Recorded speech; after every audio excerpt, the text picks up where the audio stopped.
Good morning সবাইকে। তো দেখো সকালবেলা ঘুম থেকে উঠে ফ্রেশ হয়ে আজকে জুডোবাবুকে নিয়ে যাচ্ছিলাম স্কুলে। তো জুডোকে স্কুলে দিয়ে তারপরে আমরা চলে এসেছিলাম একটু সবজি মার্কেট থেকে বাজার করে নিলাম। কিছু কমলা লেবু নিয়েছি, কিছু সবজি, আর তার সাথে একটু লাল শাক নিয়েছি।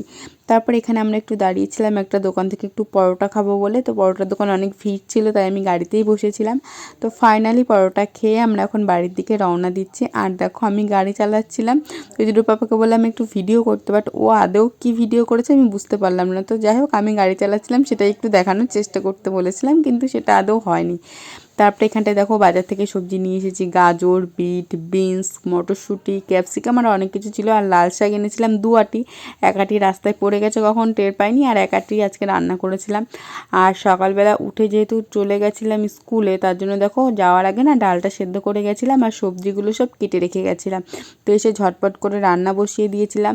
ডাল, পেঁয়াজকালি আলু ভাজা, বেগুন ভাজা, আর তার সাথে এখানে ভেটকি মাছের কাটার চচ্চড়ি রান্না করেছিলাম। আর আজকে জুডোর পাপাই জুডোকে আনতে গেছিলো, তার জন্য আমার আর বেশি চাপ ছিল না। আর তখন তোমাদের বললাম না বেগুন ভাজা করেছিলাম, আসলে না, বেগুনটা পোড়া পোড়া করেছিলাম কড়াইয়ের মধ্যে দিয়েই।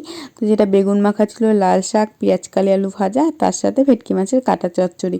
আর জুডোবাবু আজকে একা হাতে ভাত খাচ্ছে। প্রতিদিনই ওকে কম বেশি এক হাতে খাওয়ানোর চেষ্টা করি, কিন্তু যেদিন ও যতটা খায় আর লাস্টে বাদবাকিটুকু আমি খাইয়ে দিই।